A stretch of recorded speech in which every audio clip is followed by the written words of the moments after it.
Hey everyone, today's video is going to be a little bit different, more like a commentary style video, but it's going to be on Katie Joy from Without a Crystal Ball. So I'm pretty sure that almost 90% of you who clicked on this video already know about the Tati vs. Katie Joy lawsuit. I don't want to go into the legal aspect of things, but I'm going to point out Katie Joy's hypocrisy and gaslighting. You see, the thing is that I've been watching Katie Joy for about a year and a half now, so way prior to the lawsuits, and I've always considered her to be a very shady person. And there's no difference from the way I felt a year ago to now. But today I want to break down a live stream of hers that is fairly new, and where gaslighting and hypocrisy is at its finest. Just an FYI, as you can see in her video, it is over an hour long. I'm definitely not going to do the whole thing because it'd be very boring and very redundant, but we'll be doing clips that I thought was necessary to add. But anyways, it's about to get sassy up in here because she had me just a little bit heated. So yeah, let's go.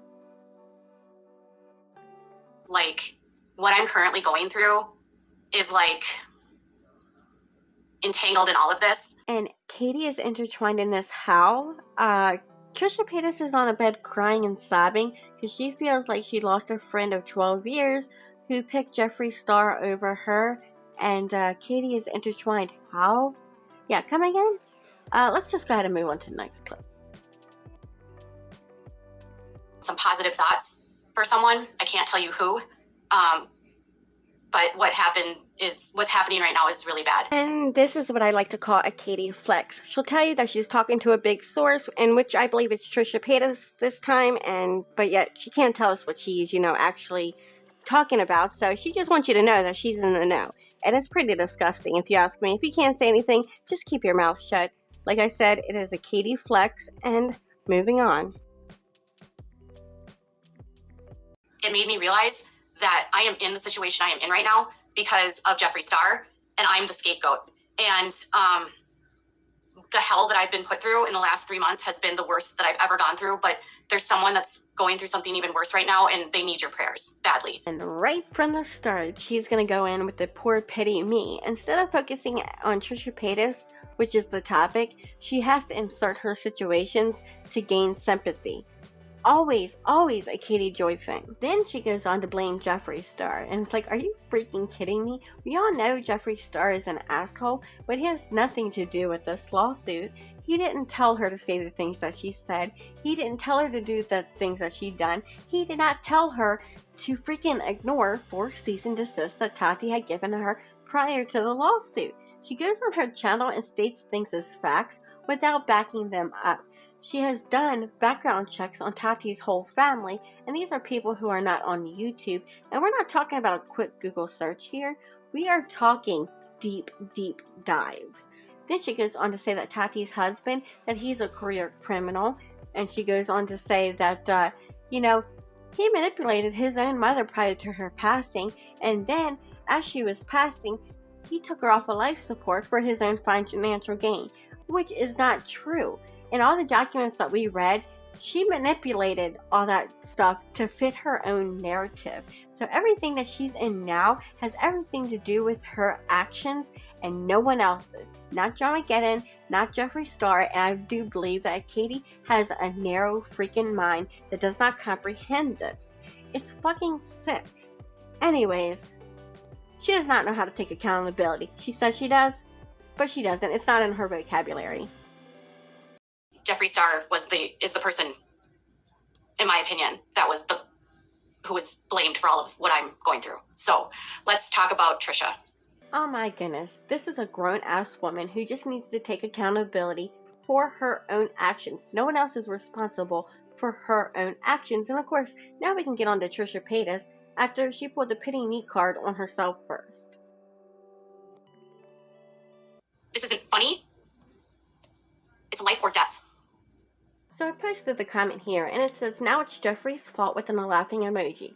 Common sense freaking tell you that she's not talking about Trisha Paytas. She's talking about Katie Joy blaming her situation on Jeffree. It's not rocket scientist, Katie. Good gosh. To be honest, I don't think that's fair. I think this whole idea of cancel culture of this is karma is bullshit. Now, I'm not going to go into detail, but just keep in mind that she thinks cancel culture is bullshit. We'll get back to it in a moment. It's not me personally that's going through something. There is someone that is really deeply hurting right now, and it's very serious. And Like, all I can tell you guys is everything that you're listening to and all these videos you're seeing about me and everything that you're hearing right now is a big fat smokescreen, and you will learn soon enough how evil all of this is. Like, I wish I could tell you all of it, but I can't, and I won't. But Jeffree Star is a monster. So she says it's not about her, but then she goes on to talk about herself, that everything that we hear and see about her is a smokescreen and that we'll eventually find out. Right. Tell me how this isn't about you, Katie. Like I said, it's a pity party for Katie Joy. She also said a similar thing when the lawsuit first happened. She said we would understand her side when she filed the first declaration, and when she filed it, we were left more clueless than ever. So I feel like she is giving us a smokescreen instead of everybody else doing it, because all the evidence we have actually seen came from Katie Joy's mouth herself. All of these big YouTubers are like cult leaders. And their cult followers listen without any critical thinking to anything that they say, regardless of whether or not it's rooted in fact or reality. And it causes so much damage to the people that they talk about. And they don't care as long as they get to move up. All I can say is pot meat kettle. Did you think about the damages that you did when you had a private conversation with Janelle Evans and you released them to the public when she didn't want you to? Did you think about Amber Portwood and Andrew Glennon when you kept on pushing a narrative after they settled things in court for the time being, and kept on still putting stuff out there? Did you think about Tati, her husband, her family, when you kept on pushing narratives to your followers? You didn't think about those damages, did you? Pot meat kettle. Men, I've noticed this so much within the commentary community, within creators. They just bully the women, and then they push the women to the edge, and then the women get pushed to the edge by the men, and then we react, and then we're the crazy ones. When in reality, it's the men that are pushing the women. So I'm a little confused on this one, because in my opinion, 70% of the people who call out Katie Joy for her bullshit is women creators, but yet she's mainly focusing on the male creators and clapping back at them. And when they clap back at her, she goes on defense, and in my opinion, it's easier for her to cry, bullying or claim the victim card when it's a male creator against a woman. And I think she's using that to her leverage. Like I said, that's just my opinion. And constantly minimizes their women that go through SA, talks about how they, it's not real, downplays it. So I was a little heated before, but this shit really pissed me off, because she sat here and claimed that somebody, I can't remember who she was talking about, that they minimized SA and that they claimed it wasn't real and that they downplayed it. But then again, she did the same exact thing to a little girl. That's right, she did it to a little girl. I'm not going to mention her name because, God forbid, freaking Katie Joy done exploited this little girl enough for money. So I'm not going to do that to her. But what she did do is go on a live stream, read somebody's comment, semi-agree with it, and then after that she kept on continuing with her comment and saying, well, little kids can be brats, so we don't know if she was coerced to say this. Excuse me? You don't doubt a little girl. That's not your position. You take it as fact, you let them do an investigation, and let them deal with it, instead of exploiting her and telling her that she's a brat. It was disgusting. Absolute trash, and how dare her call anybody out when she did the same exact thing. You best believe a lot of people called Katie Joy out, including Creepshow Art. She actually accused Creepshow Art of not having the whole full clip, and when Katie Joy put it out, it only confirmed what Creepshow Art was saying was true. I was the one that did so much digging into Shane, and I looked through all of those videos, and I had this massive thread on Twitter, and I was able to dictate and show all of his behavior and all of these things he had done that were so problematic, that were reasons he should be canceled, not small reasons, big things he had done. And I got attention for it, and then all of these male creators just started attacking me, destroying my credibility, saying that I was making up cops and I was trying to do these investigations, when in all honesty, all I did was watch a video by Sanders Kennedy, and I said, oh, okay, well, if that's, because I was getting messages too, I'd seen all the videos, I thought he had something real. I did not know that he's the one that reported it, but the officer that I was accused of making up is real. I'm sure by now that you noticed a pattern. It's more about Katie Joy than it is about Trisha Paytas and how she feels. I find it quite disgusting that it's more of a me mentality with Katie Joy, because Katie wasn't the only one doing research and commentary on Shane Dawson at the time. And no, this isn't about giving her credit, and it wasn't about men creators either. A lot of people, men and women creators, called Katie Joy out for the fuck-ups that she did. And again, she wasn't the only, nor the first one who did commentary on Shane. I find it quite comical that at the time she claimed to be this journalist who did research very well, and then she ended up not authenticating anything that Sanders Kennedy said. She backed Sanders Kennedy 100% until everybody started calling her out on her bullshit. And this is why she says, oh, they just didn't want to give me credit. No, People called you out for your bullshit, your lies, and on backing Sanders Kennedy without authenticating anything. And in this clip, she doubles down on the whole cop situation. Yes, that cop does exist. Yes, he used to work for that department, but he hasn't worked in that department for years because he's been retired. And in my opinion, I think she was getting a lot of heat, so she searched a cop in that department to throw people off from criticizing her, not realizing that he's been long gone and retired. Now, with this last part of the clip, I don't want to sit there and say that I think that Shane should or should not be canceled. I'm just here to call out the hypocrisy of Katie Joy. Now, do you remember earlier when Katie Joy said that cancel culture is bullshit? Well, just in this last clip, she sat there and said that Shane Dawson has done enough to be canceled. Honestly, in my opinion, I think Katie Joy thinks cancel culture is bullshit for one reason and one reason only. It's because people are trying to cancel her right now. I do really believe that she believes in cancel culture, and in my opinion, in her head, she thinks that Shane Dawson, Jeffree Star, and Tati have done a lot worse things than she has, so therefore they should be canceled and she shouldn't. But she knows she can't come out and say that because if she wants to cancel them people, she knows she's going to be in the mix of people being canceled. And of course she doesn't want that, so she's not going to come out and say that. But I remember once upon a time that Katie was all for canceling, and she used to be like the conductor of the cancel train on a commentary channel. Do you know that one of the reasons why I had to private my Twitter at one point was because Keemstar was on his channel, on his Twitter, degrading me, lying about me, calling me what I don't even know, crazy, a stalker. None of it was true. And I got so bombarded by hate. He convinced his audience that I was guilty of shit I did not do. And I have been paying the price for that, and I'm the crazy one. I don't always agree with what Keemstar says and does, but I won't let her sit there and lie. So what had happened was that when this lawsuit first came about, Keemstar went into Katie Joy's live stream to give her his support, and he says, this the kind of thing happened to me before.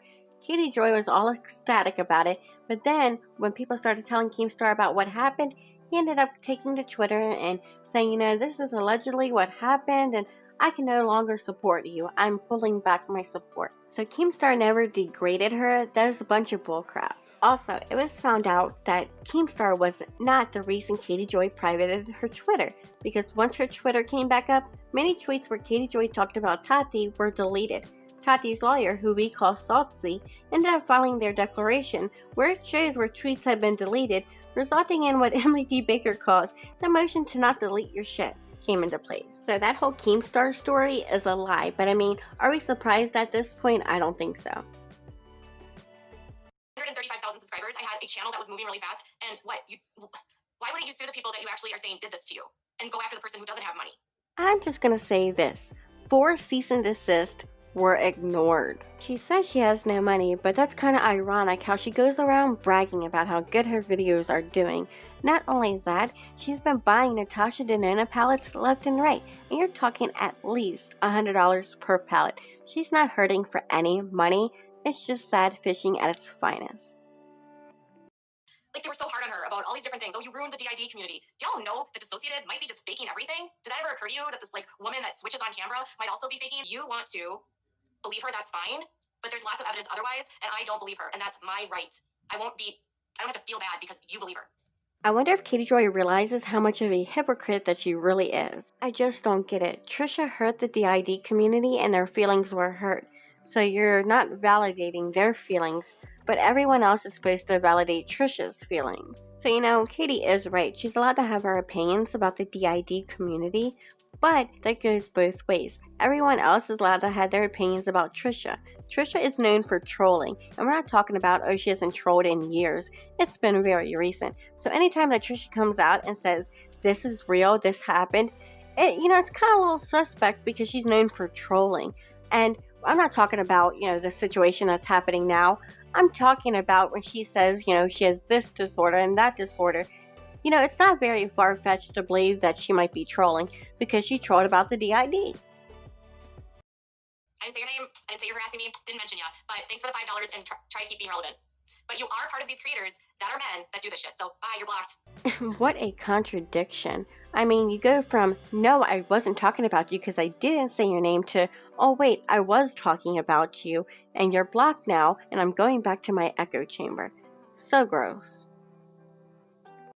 It makes a mockery of it when you have channels being like, I switched on camera. It's a grift. This is so funny. I wonder if she cares to explain this for her buddy Trisha.